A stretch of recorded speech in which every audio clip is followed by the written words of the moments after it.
Hello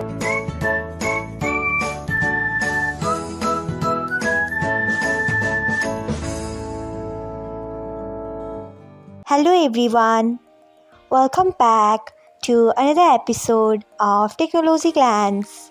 Today, in this video, I'm going to guide you through how you can turn on news story notification dots on Messenger. So, let's get started. Firstly, open Messenger app in your device. Then tap on three lines icon. Next, tap on settings. Then scroll until you find privacy and safety. Next, tap on it. Then you can see the option of story controls at the bottom. Tap on it. Next, you can see the option of news stories notification dot. Turn on it by tapping on it.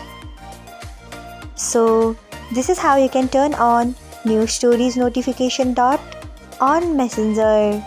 Thanks for watching. If you found this guide helpful, we would love it if you hit the thumbs up button below.